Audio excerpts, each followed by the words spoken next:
Hello, welcome back to the No Starving Artist podcast.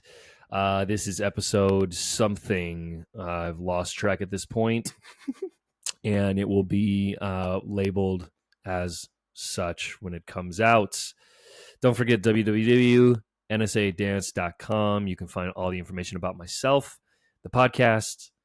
That's pretty much it. Dance critiques, join the club, free on-demand videos. That's the scoop.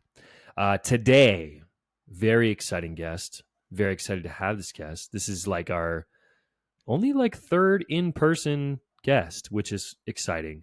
Nice. So I'm excited to learn more about this person. I've known this person for a very long time, but don't know much about him personally. So today on the podcast, we have Tonga, cue clapping and crowd reactions. All right, Tonga, give the people the scoop. Give them the down low on who you are and what you do. Oh, sit up really quick. Sit proper. My name is Tonga, and basically what I do is dance. I just like to have fun, but on a real note, I teach and battle, and I'm trying to grow more in the choreography world. And I kind of had a reality check when somebody was like, yo, you don't really advertise yourself as anything else but a dancer. And then that's when I was like, that's right. So I'm trying to do more in that realm. But overall, bottom line, I freestyle and I dance. Okay. Just in my growing phase. So love it. Love to see it. Love to see it. Yeah. Okay. So I have a couple questions that we have to get through first. Nice. One is, where are you from? I was actually born and raised in Utah. Okay. But my dad was in the military, so I have that military brat background where we moved every once in a while. So, yeah. I was born here in Layton on Hill Air Force Base. Oh, okay. Yeah, October 3rd. And the cool thing about that, my birth, October 3rd, 1993, at 10:47 p.m., was the last baby born in the Hill Air Force Hospital before they stopped delivering babies. Legendary. And what makes that even funnier, dude, when I was born, I was not breathing for too long. Yeah. Like my mom makes the joke that they pronounced me dead, and then they heard from the trash can. And they're like, no, he's alive, type of thing. But that's a little fun story. That's crazy. Before that. That's but anyways, crazy. I was born here, and then we moved to Virginia. Okay. And then from Virginia to Hawaii, and then back to Utah. Dang. Okay. I've been here ever since then. But, okay. Yeah, it was a crazy trip. Yeah. Moving around that. But yeah, just from Utah. Yeah. That's where I'm from. At what point did you get introduced to dance? So it was actually in Hawaii. Well, growing up with my family, we're a Tongan family. Mm-hmm. So naturally, when Tongan families have more than 9 kids, they usually start a dance group. Because it's all in the family. We don't need to hire outside talent. We just teach your kids, and you yell at them, you teach them, and then you go to dinner after. But so I grew up doing Polynesian dances first, and that's kind of like my foundation of rhythm. And so if you watch if you just know the Polynesian culture, you can kind of see where my foundation's at. And then we moved to Hawaii. And what's cool about Hawaii is they have competitions for poly groups. Like they'll have every category, like your Fijian style dances, and then every group would just sign up and then present it, and the judges it's kind of like a dance, like a convention. But it was cool to see that in Hawaii. And then I went in middle school. Yeah, we had I'm going to tell you the origins of how I actually started dancing, because this is where it started. When I transitioned from the cultural dance to hip hop dance. Yeah. Our school had a field day, or like a free day. So either you go outside, or you go to a computer lab, or you go read study hall or whatever. You can choose, and they just give you a free just options of lists. And I signed up to go to the computer lab because at that time I wanted to get into computers. Okay. and that was my interest, is just all that stuff. And when my teacher told me, hey, the computer lab you signed up for is actually full, you got to choose something else, and the only option was study hall or outside, so I was like, I'm going outside. I'm not studying. What the? So I went outside. First thing I see as I step out of the classroom is this breaker. He was doing hand hops on one arm, and he was in a lotus position. His feet were, and my mind was blown. I was like, "What are you doing?" So I went to go ask him. I was like, "Can you teach me that?" And he was like, "No, but I can teach you this." And then he taught me a very basic version of swipes. Yeah. And that was my like, that's where I started. And he specifically told me his name's B-Boy Chicken. I don't know if he's around anymore, but he was part of a crew called Floorboard Rockers in Hawaii, which I think a lot of the members are in 808 Breakers, but I don't know. Okay. And he kind of gave me the move and just said, like, it was like giving me a plant. And I was like, okay, go home and water that plant type of thing. Yeah. And so then I remember just after that, I went on YouTube and I was like, breakdance. What is breakdance? And I was like, just curiosity. And then I saw a lot of tutorials online, and that's kind of where I started. I took that one move and then turned it into my own thing. And then I started learning foundations on YouTube. And then the next year, this was like 7th grade, then 8th grade.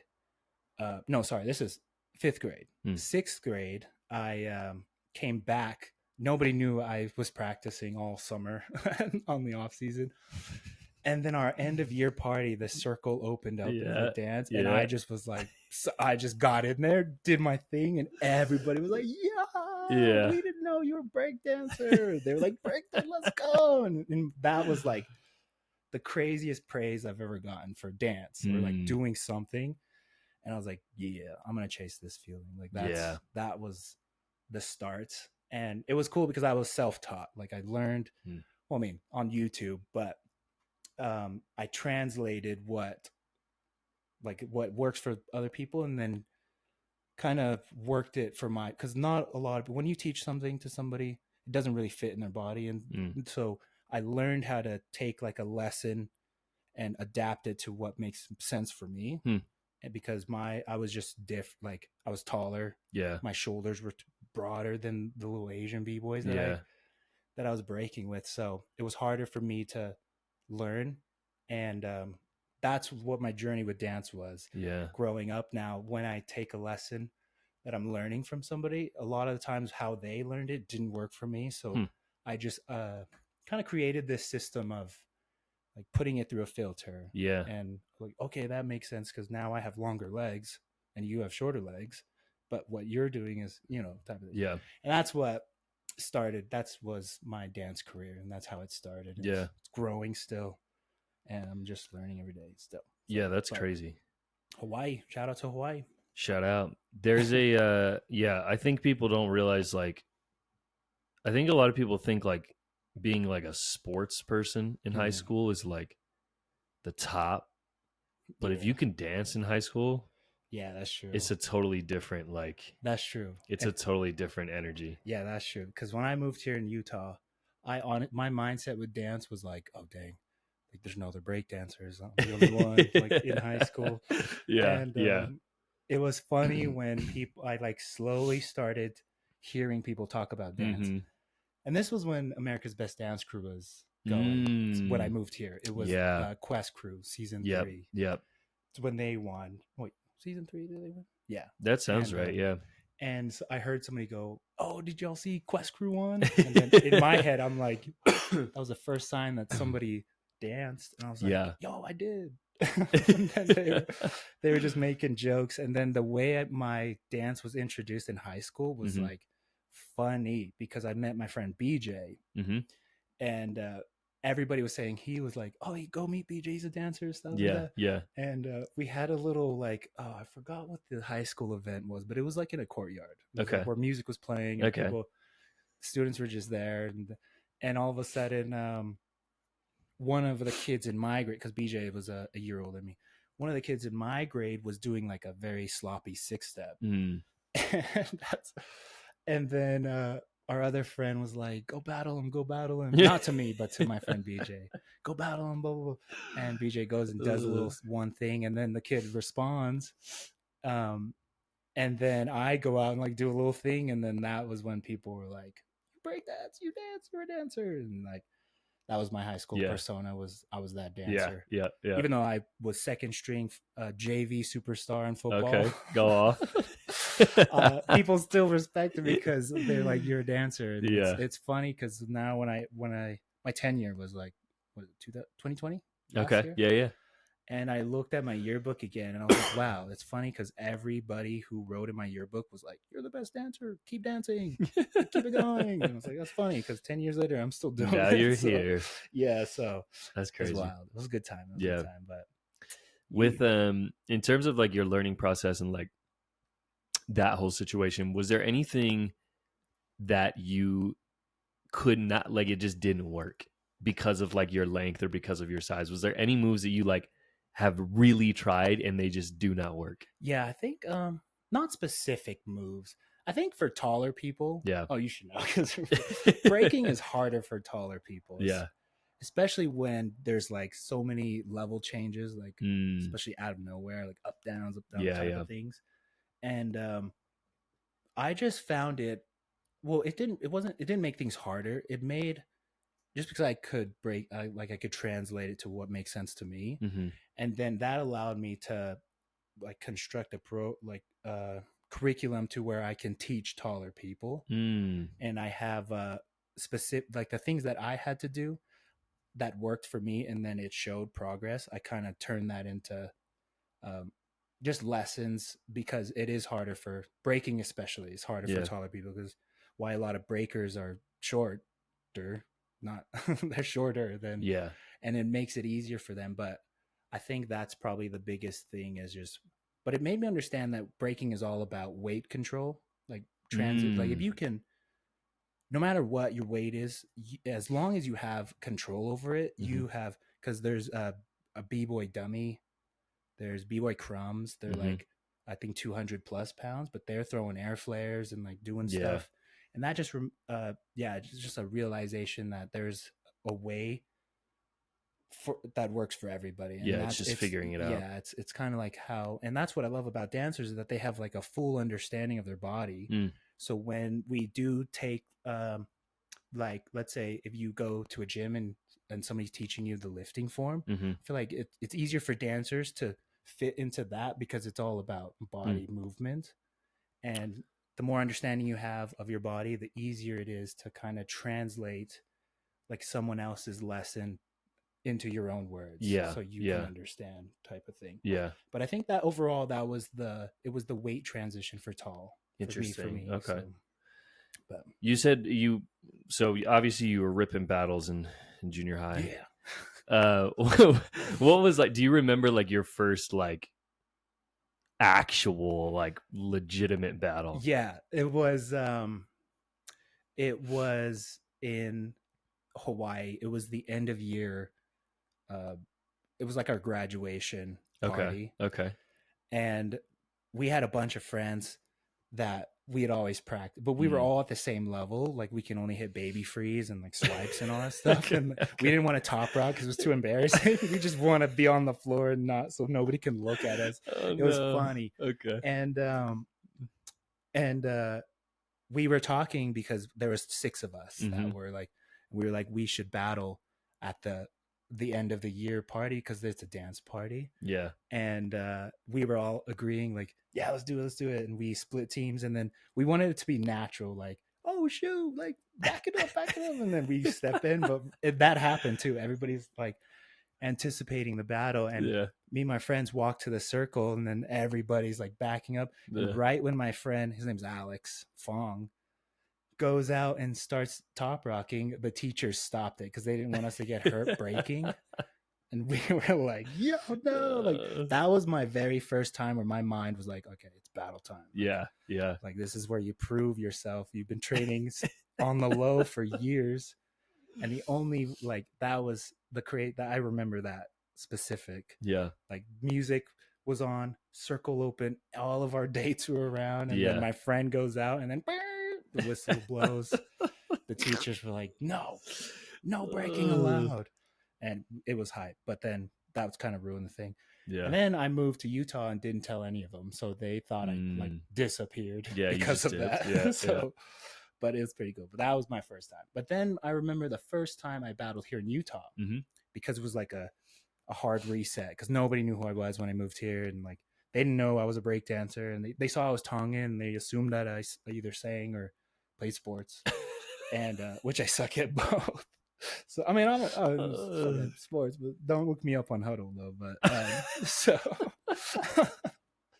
but yeah. So, but my first battle here, they were pressuring. People were pressuring me. You know, Tomasi. Yeah. People were pressuring me to go to Bountiful High, and and battle their best dancer. And I was like, okay, I'm down. Because once I'm revealed as the break dancer, everybody's like, okay, he's probably our best dancer here, Woods Cross. And they're telling me to go battle Bountiful's best. So then our drill team holds like a dance battle, but it's more of like a showcase. Okay. And Tomasi comes to the school, and this is when he has an afro, and I was like, yo, this guy, what was this guy doing? And then he throws around is like a popping dubstep era type of dancing when Nonstop was when he blew up on that the pumped up kicks. Bro, I saw Nonstop live on TikTok, and I go in his comments and I'm like, hey, it's the Pump Up Kids guy. Oh no. Then I go, no, I'm just joking, I know Nonstop is, but literally that was a funny little Nonstop. That's hilarious. And then Tomasi, I think he places like fourth, I think. But after we talk, and I was like, are you Polynesian? He's like, yeah, I'm Samoan. I was like, what the heck? You're the first like Polynesian like dancer I've seen here in Utah. So then instead of battling each other, we just became friends. And then we would skip class to go train and stuff like that. And so, but he threw a battle called Reinvented Collaborations. And it was at an old studio called Raw. Okay. Like RA. And it was in Woods Cross area. And he hosts that battle, and that was like my introduction to the scene, because there was a lot of like OG, like the foundation of the community was there, like the Quinton twins. That was the first time I saw them, like with all like the UV, like the Mosaic squad. Josh Tex was there, some breakers were there. That was the first time I saw Tex, Micah, and like all of them. That was my first time battling in Utah. Okay. And this was like, I had established some, like I can do swipes, like 90, but it was a very sloppy, and this battle's still on YouTube too, but I'm not going to tell anybody. Right. We'll link it in the description. Link in bio. But yeah, that was my first time. I battled Tino from, shout out Tino and Soul. Oh man, and Soul days. Those are crazy. But I battled Tino and just completely like I lost. It was so funny. It was funny because I can watch it today and be like, what the and still put myself in that mindset of what I was going through, because I was like, it's my chance. Like, there's so many good dancers here, and like I want to make it a good impression, and then I did the complete opposite. And it was so funny because in that clip, like there's like some people who give, it's like a pity clap, but it's like it's like some props. Like if you mess up a little bit and you see people like, let's go, that's more of like a we saw that, but keep going. It was like, we saw that, but you gotta keep going. So I always tell Josh, I'm like, thanks for the pity clap, because I messed up like, so you can see it in my face. I laugh about it, so I'm like, okay, I'm done. And then he looked. I was like, what? Oh no, but good times. But that was my first time battling here in Utah. Okay. It was an experience. I think everybody should experience battling, because in that realm, your mindset is like put into a different type of mode, to where you're not really doing that's where your real dance shows, because you're put under pressure. You don't have time to plan things. You're not going to pick the song. You're going up against somebody whose goal, you can see in their face that their goal is to beat you. And then you have 3 qualified judges to drop their opinions to tell you suck or not, type of thing. And that type of mentality, like, or the mentality that your mind gets set into when you battle, Yeah. is I believe to be the raw form of your freestyle, because Mm. your brain has an objective, and then it pulls from just sources of Yeah. whether you learned from class or you've seen it on in a dance video. Yeah. You just do that. And a lot of people in their battle mode, they always go, "Oh yeah, I don't really know what I did. I blacked out." And then they rewatch what they did. They usually do the moves that they have done before or comfortable with doing, or they just, it was like on the spot thing, Mm. type of thing. And I lost my train of thought. No, But that makes sense. Yeah. I think battling is a very important part of people's dance Yeah. careers, Yeah. because like that, it shows you how you handle yourself as well in a high pressure situation Mm. that has a low risk of For outcome. sure. Like, you're not gonna, it's not end all be all, but it does put pressure on you. And type of that type of mentality you adopt being in pressure situations is, I think, important, Yeah. because it just translates into real life. Like, you get put into high pressure situations in real life, and it's the same thing. Like, your mind does the same process Mm. to get a hold of that situation. It's both in real life and in battling. Yeah. So that's where I learned Yeah. most Yeah. of my life lessons, is all in dance. Like, Interesting. battling is like put confidence in my brain. It like yeah, just more critical thinking skills Yeah. too, because you have to think on the spot. Yeah. Unless you pay the DJ, you don't really know the song. Yeah. You know, unless you pay the judges, that, you know, you don't know really what to do to Mm-hmm. please them. So Mm-hmm. that type of mentality, I think, is very important. And thanks to battling, that's helped me a lot. Yeah. So Yeah, your process is really interesting to me because I've seen a few of your like videos. mm. I feel like at one point you were posting like battle specific content. Yeah. And so I'm curious, at what point was there a point that you can think of where you were like, okay, I kind of have this figured out? I think, well, yeah, it was my first battle that I've ever won. Okay. And it was a 3-on-3. And the structure was, it was a kingpin battle. Okay. So you have one kingpin and two pawns. And and throughout the rounds of the battle, they kept changing, like, oh, in this round, only the kingpin and the pawn. And then the next round, the kingpin and the other pawn. Okay. You know, and in the final round, just the pawns. And then so Yeah. that was a structure of the battles. And I, when we were going through prelims, because everybody prelims, Mm-hmm. and then in the top 16 bracket, they only wanted one kingpin and one pawn. Mm. And it was me and Slinky. But we determined that Slinky was the kingpin and I was the pawn. Okay. We won the battle, and then the next round they said the pawn, the other pawn, and then the kingpin. And in that moment, right before we were battling, we were we were strategizing, because we knew who we had next. It was Estevan, Yuli, and Jesse. Like, they were, so we were okay. At the time we were like, okay, yeah, we were just strategizing. Yeah. And then I thought, well, we didn't tell them who our kingpin was. We didn't tell them it was Slinky. And it's funny because this has never been said before, ever since that battle, because Okay. the rules they didn't have us declare who our kingpin was. Yeah. So then the structure of our team was me and Slinky had routines, and then me and Tomasi had routines, duo routines. And then, so when me and Slinky battled first, we did our routines, and it was supposed to be Slinky and Tomasi who had no routines together. Yeah. And instead I was like, yo, why don't we just declare me the kingpin, and then I battle Tomasi against Jesse and Estevan. Gotcha. Okay. And since we have routines, so we'll play it safe. And that's what we did. And it was crazy because the venue that they had the battle at, there's like a timed on the power. So the power goes off, and the power went off during our round. And it was right before we were starting a routine. It was right as we were starting a routine. Yeah. And I remember it going pitch black, and then Tomasi goes, "Don't do it yet."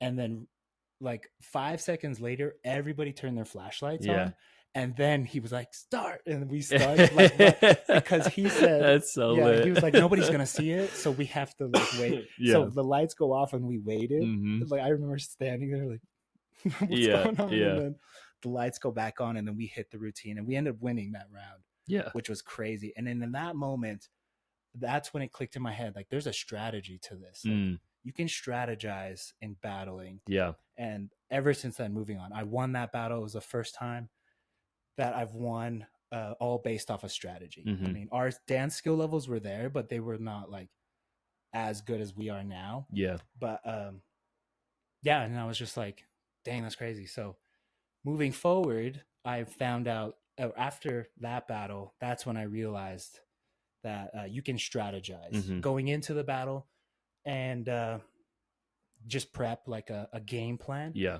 But not always that it all sticks to the game plan, because you have to factor in like the lights might go out type of thing. Yeah. Like, Yeah. the DJ might not like you Yeah. and give you another song that you don't, Yeah. and you have to factor in the random choices of music, and then you don't know who's signing up. You don't know the what side of the brackets you're going to be on. Yeah. So ever since then, it's just, yeah, that it just gave me the idea that how about we strategize now more, and just that's been my battle style. Like, I strategize once I hear that somebody wants to throw battle, and or the flyer goes down. That's when I start strategizing. Like, I pick my partner, I study who the DJ is, I look who the judges are, and but yeah, I think that ever since then, that year, what year was that? Like 2013. Okay. That battle was, and yeah, it was cool. I think that's when I determined. Yeah. Yeah, I got so this might be an assumption, but you utilize some form of sets frequently. Yes. Okay.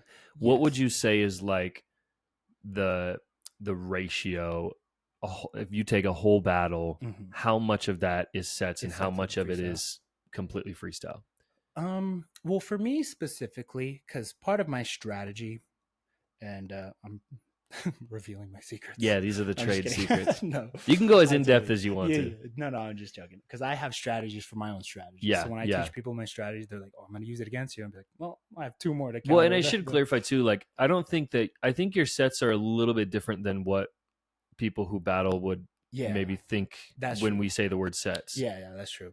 You have like frameworks that you have. So my part of my is to always be prepared. My motto, because I was a Boy Scout, be prepared. So it really applies. Like, that's how you be prepared for battles. Is that even though you don't know the outcome or what's going to happen, you can still make these like plans to where just in case. But what makes that hard is it's so much brain work, because you have to have three plans. If plan A goes bad, boom, move to plan B. Boom, plan B is, we can't initiate that. It's plan C. Plan C, that we just run away type of thing. Yeah. But for me, I make, so dancers count to 8. I make a preset, like, it's just the set of moves for a count of 8. Okay. And then the freestyle aspect of me is I weave in and out of, so like, let's say 1, 2, 3. I'll take the 3 moves I set in that, and then just do that for the next counts. So like, let's I mean, like a Bismarcky, for that I can, like, you just break down, it's kind of like Legos. Does that make sense? Okay, so I see what you're saying. I'll come in with the preset, yeah, but I won't do that full, like, I'll have that in my mind, but I'll like either shadow the first 4 counts and just do that move. Yeah. Like, kind of weave in and out of that framework. And I believe it's still, that's the freestyle aspect of it. Yeah, 100%. A lot of people. Well, sorry, I just want to like sit on this for a second. So that's not easy. Making sets, or no, like that way of using them. Oh yeah, that. So what did you like? Is it something that came easy to you that just made sense, or was it something that you kind of like once you figured it out, then it was like, okay, cool, I get it now? Yeah, it did make. It made sense to me, because nobody taught me that. Like, yeah. It made sense because I would just naturally go in with no plan and whatever, and then when I would rewatch the footage, I realized that I did like a certain. I like revolved around a certain area of moves. So then I started to say, okay, well, I can have these moves. It's kind of like an artillery. Like, Yeah. if my opponent shows up with a sword, I'm gonna pull out the double sword type Yeah. because Yeah. type of things. And those doubles, I can either fight with just one and defend with one. That's kind Yeah. of how Yeah. and it does take a lot of work, like mental work, because you have to be there. Mm-hmm. You have to have control over your mindset. Yeah. Because a lot of times when people battle, your nerves kick in, Right. and then all your plans go out the window. And that, so I in my nervous mind, I couldn't control Okay. all my Okay. plan. Like I Yeah. couldn't. I had a preset, Yeah. but then I was too nervous and I didn't do it. And then, Yeah. so eventually, when I became comfortable in battling and I had more of a control over my nerves, Mm-hmm. it unlocked my mind to where instead of worrying about what I'm gonna do, Mm-hmm. now I can work. I don't even worry about anything. My mind, I can like initiate those process of, okay, for the first 4 counts of 8, I'm gonna do the running man Mm-hmm. type of thing, and then the next 4 count, I'm gonna do the running man, but different text, like different Mm-hmm. timing, no arms, maybe one leg, Mm-hmm. maybe sit and bounce in a little position type of thing. So Mm-hmm. my mind is still revolving around the running man, and which makes it easier because I don't have to Got it. think Okay. of, oh, what's the move after this? Yeah. Instead, my mind's like running man. Okay, running man on your knees. Okay, running man on your back. Mm-hmm. Like, Yeah. okay, Yeah. type of, Yeah. Yeah. And then, okay, what move is, so that's my mindset Mm-hmm. work. So when I make sets, I will only choose moves that have it's like a double, what is that word? It's like a, like, let's say this is the move, whatever it Mm-hmm. is, top rocks or something. I'll look at the intro of the move and then the outro of the move, and then that's what determines what I'm gonna connect together. Hmm. Because if the outro of this move matches the intro of another move, Mm-hmm. that's my pathway. Yeah. And I kind of have just concepts like that. Mm-hmm. And that's what helps me kind of remember, because yeah, they're presets and like they're sets and choreographed Mm-hmm. sets, but that's allowed. Like you can use those in battles. Yeah. Yeah. Yeah. But a lot of 100%. times Yeah. people can read that. So it depends on how you use them. Yeah. In my opinion, because you'll see me do a lot of moves, like slivers of moves. Like if Yeah. you watch a lot of my battle clips, you'll see like similarities, but they're not big set. Like they're not 2 8 counts Yeah. of the Yeah. same thing. It's Yeah. more of like a 1 and 2 type of thing, Mm-hmm. and then only that Yeah. type of thing. So Yeah, that's what's interesting is because I've seen people utilize sets where it's more of what you're talking about right now, where Mhm. it's really repeatable. yeah, But I think just from, because I know you've talked about it a little bit before, and then like the times when I have been able to watch you like train, yeah, it's just so different. It's Oh. so different. And so I can tell that there's something that's like really unique about your process, because Yeah. it's like, for if you haven't seen Tonga train, like, you'll just do like one move like over and over again. yeah, And then you'll like do it like a bunch of different ways. And Yeah. like, so I get, now that you're explaining the full thing, that makes sense. yeah, So so this has been a long process. Like you Yeah. can only dive into like a move, like it takes a certain amount of time before you really have that yeah, understanding. yeah. Now times that by a bunch of things. Like, so how far like in do you think you are now to like do you have a huge library of stuff that's just Yeah. floating around in your head at this point? Yeah, it's more. It's like a lot. I think my artillery is filled with a lot of move sets, Yeah. but it's more of like Lego pieces. Like if Yeah. I can grab random pieces and then build them together, Mm. and then I'll just find a smooth way to make that make sense. Yeah. And that's what helped me. The intro outro helps Mhm. me keep my rounds like the flow of my round smooth, Gotcha. and Okay. it makes sense to people because I kind of test this live. Like I have the only tutting routine I know pattern. That's a good example. It's my tutting pattern that I revolve around. Mhm. I only have like a certain up to a certain point, and then I'll take that and change it. Like I just find different ways, like move one body part at a time, type of thing, and that turns that into a different move. Yeah. And so yeah, my art, or I guess my artillery is filled with like 10 moves, but then the tree branch of variations is what makes it like, wow, you have so many moves. But in reality, it's more of like, it's that like 5 variations of every move. Yeah. Is kind of, I've heard Jesse talk about this as well, like this idea that like if you have one wave variation, in reality you have, you know, 7 because you can change the direction, you can change. So that makes sense. Yeah, and that's something I picked up from Jesse too. Like taking his classes, battling. Like you learn a lot from battling people. Yeah. Because so, you're seeing it live. Right.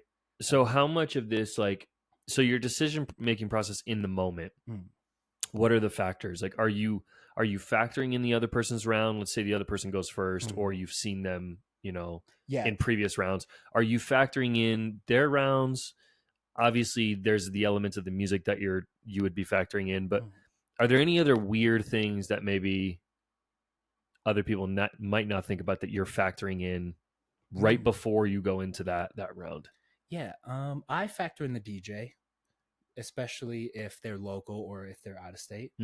I factor in, like, I think the weird with me it's I do I don't even. Yes, the answer is yes. I do factor in a lot of weird things, but the DJ I factor in one, and then how the DJ is playing music, because it's important to know when the DJ changes the song. Because if it's a 2-on-2, you know, and the DJ plays one song first round, boom, the first battler goes, and then the second battler goes. That's one song, and then usually the DJ would switch the song, but some DJs don't. They'll keep one song for all 4 rounds. Yeah. So that's important to factor in, because you need to know when your round is and what song. If it's the same song, you need to know that if you're not going first, you can sit there and listen and be like, okay, you get the steady beat. You know, you look for that. So the DJ is a big factor, because some DJs rewind the song.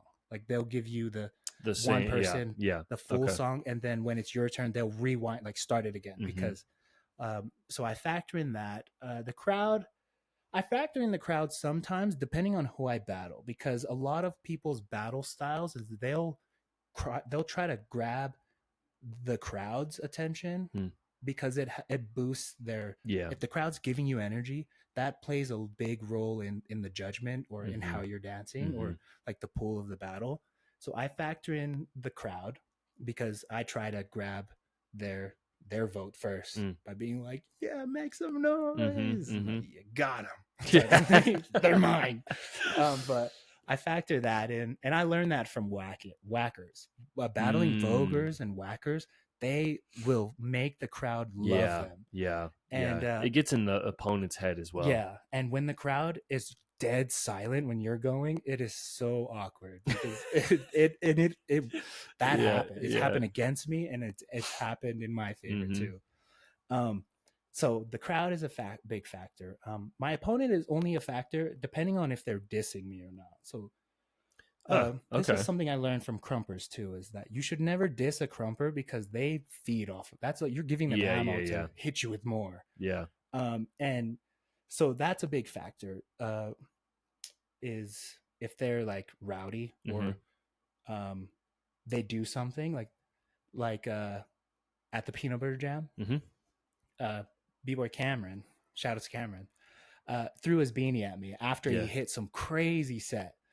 And he like tossed it to me like, here you go, buddy, because it fell off. And in my head, I was like, I just threw it. So I like launched it into the sky, because I knew that everybody was going to watch the beanie. And they were going to take their eyes. It was going to take away from his moment that he just burned me. And it worked, because I saw everybody like, and so that's when you should factor in. It depends on how quick you are on the spot. Like if somebody slaps me, I can, you know, I'll know a quick reaction, either to dodge out of the way or smack them back there. But so I factor in that. That's the only time I factor in my opponent, unless or if they do something that I know I can do better. Because the goal of battling is to one up your opponent. Mm. That's the ultimate goal, is to one up your opponent, because the judges are looking for that. Like, so if your opponent does a backflip, you have to find a way to one up. And a lot of the times you can one up people without even doing what they do. Mm. So I factor in my opponent's style, because if they're a breaker and we're in an all styles battle, Mm-hmm. I will not break. Like, I'll utilize more of, I'll do like a hint of breaking with more of a mixed, like just dance round. Yeah. But with elements of breaking. So I'm going to Okay. try to top them with that. Mm-hmm. Or if I'm battling a crumper, like if it's a 3-on-3 and there's a top heavy crumper, I will send somebody like a breaker whose breaking level can match the crumper's level. Mm. So that's kind of how you one up each other. So it's really a one up game, and that's what I factor in. Yeah. Depending on, and I can kind of, and I think this is me doing it so much, I just assume the brackets and then I play it out like that, because a lot of the times it's very strategic on how the brackets are structured, because the judges kind of they do that. Like, it's because the judges get a view of every squad. So if they see like 5 heavy squads, they will build the bracket to where the battles leading to the finals is hype. Yeah. That makes sense. So I factor in that. I also factor in the heavy hitters that are there and the ones that are not, because that also plays a big play. If I'm not there, then other people's chances of winning is joking, but that's 100%. That's a big factor. It's good to factor that's a thing in for sure. Yeah. But so so there's a lot of things that I factor in that take play, and which makes what I do on the spot more like beautiful for me to see. For sure. When I'm like on it, I put more appreciation in it, because there's so much like mental work that builds up that's going into it. That a lot of people don't see. And I think that's what makes battling so much enjoyable for me, is that I find enjoyment in the strategy, the strategy game. And that's why I'm undefeated in Connect 4. Mm-hmm. It's the same tactics, yo. No, I posted on my Connect story 4 is infuriating. But I really think Connect 4 is all, because when you get to the end game of Connect 4, it's like your turn, my turn, your turn. Yeah. Because people don't know, when I'm playing Connect 4, I'm like doing that. I'm like, I look at the dots. I'm like, your turn, my turn, your turn, my turn, your turn, my. And that's how I lead. I'm like, I'm gonna beat you in 10 moves, because I'm seeing like your turn. I'm doing that. Yeah. So in a battle, you have to factor in when you like that your turn, my turn, because if you go first and the song, you don't know the first verse of the song, but you know the second, you're giving your opponent that second verse by going first. So when I hear a song and I know the second verse more, I will try to stall as much as I can. Yeah. Or get the other opponent to go first. So then when I enter, it's the part that I know. Yeah. And Josh told me that too. He was like, you can set people up by giving them the shitty part of a song. Yeah. And that's when I realized the only way to do that is you have to factor in that your turn, my turn, your turn, my turn. Yeah. And so that's a big factor too, because if you have a routine that is only initiated by one dancer, and that dancer already danced first, people are going to know, oh, routine's coming up because he just went and he's going again.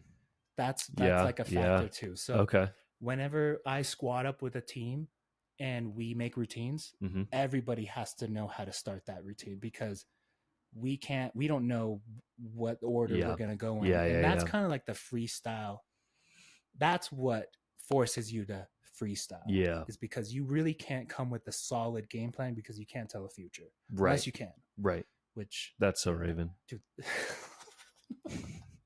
If That's So Raven was a battler, she'd smack. Imagine that before you call up to battle, and all of a sudden you just I forfeit. I'm gonna lose this I'm gonna lose this one, yeah. No, but that's crazy. So that's crazy. It's kind of that's like the thrill of battling for me. It's like I take every opportunity to battle, because any opportunity to strategize, I'm just there for it. So you should play chess. Dude, I do.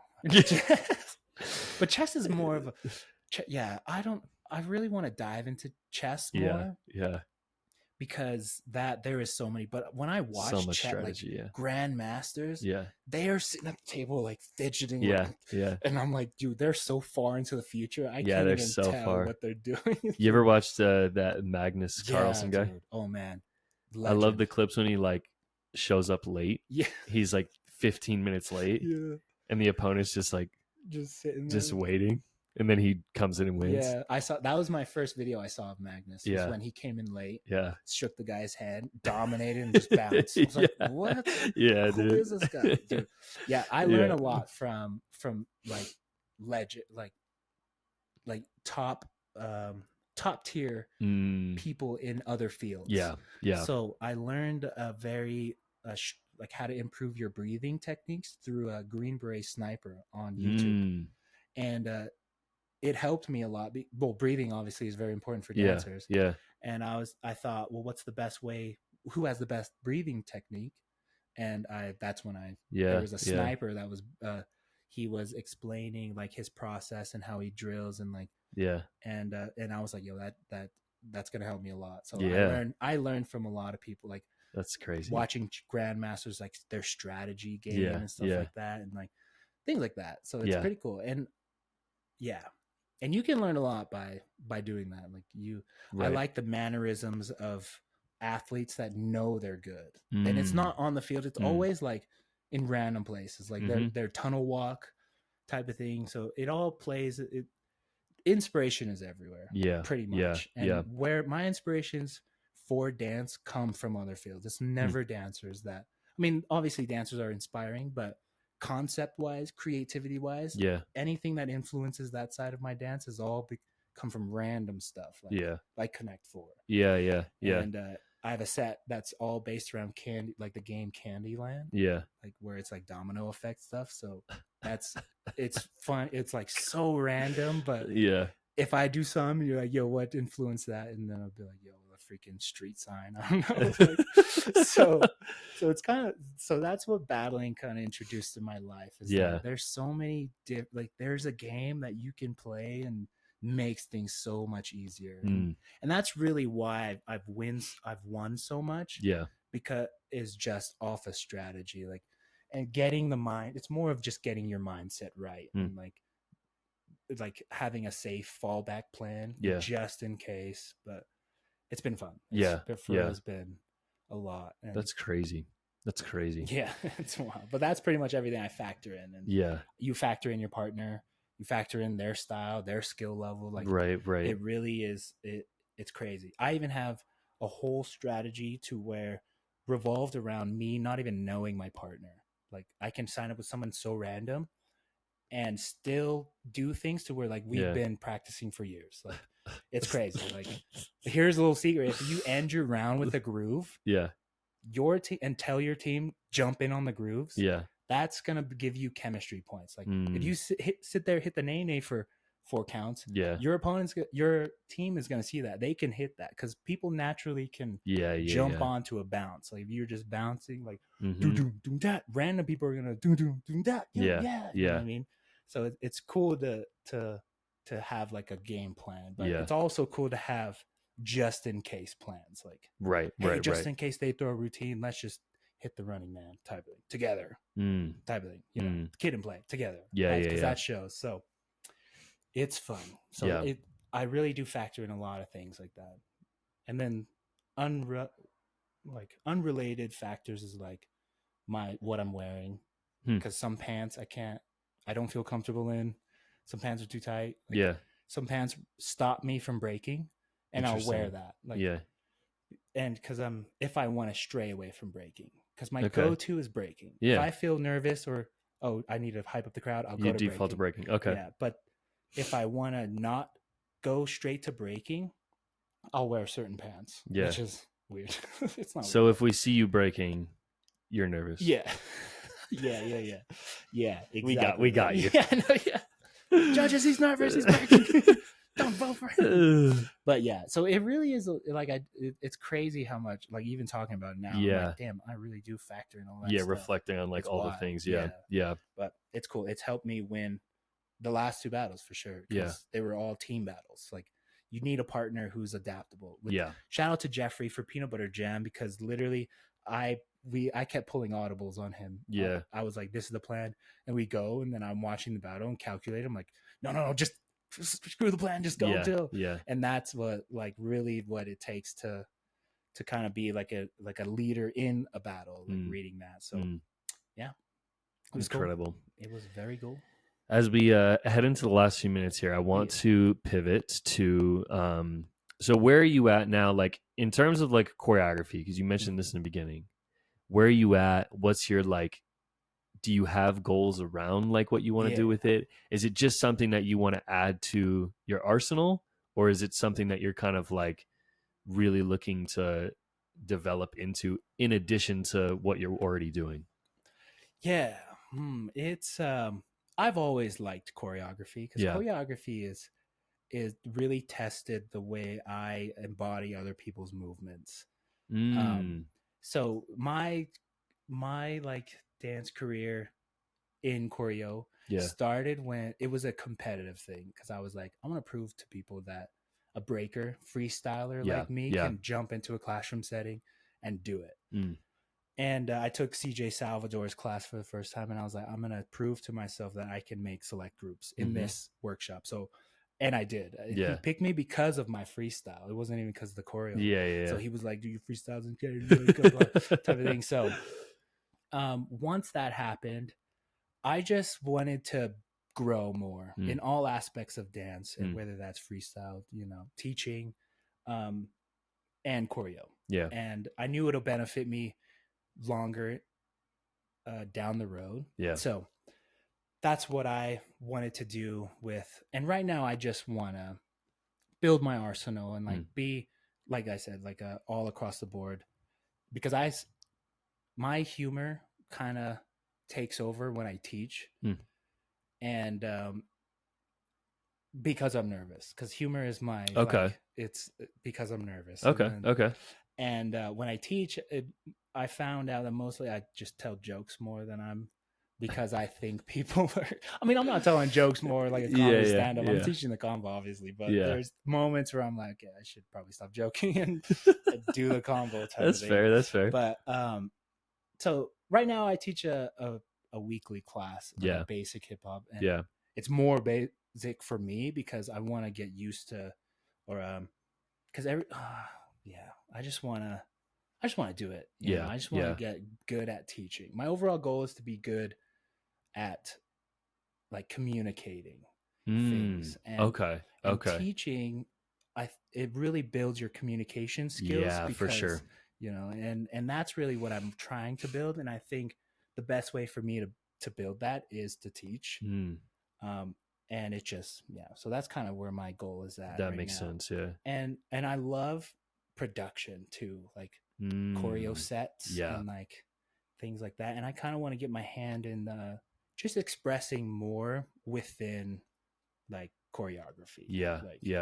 Because I love freestyle, don't get me wrong, but I like also setting like a structure. Well, it makes sense because you're so into like the strategy of it, and you're so into like that. And I mean, that's essentially what choreography is when it's done correctly. You know what I mean? It's like there's strategy and there's thought, and it's so that makes perfect sense.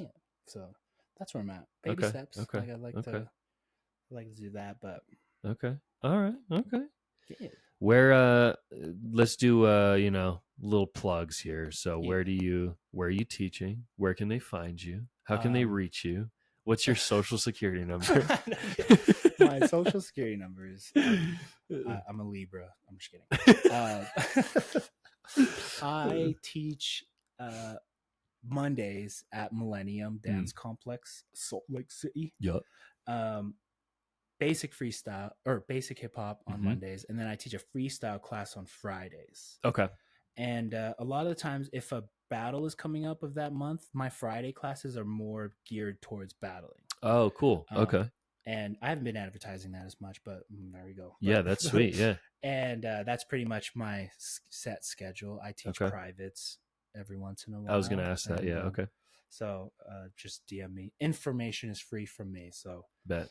Anybody has any questions, just literally DM me. Hey, how do I win battles? Like, I don't tell you. All his links will be in the description. I'll just send you a Check it out, including his huddle profile and his first battle.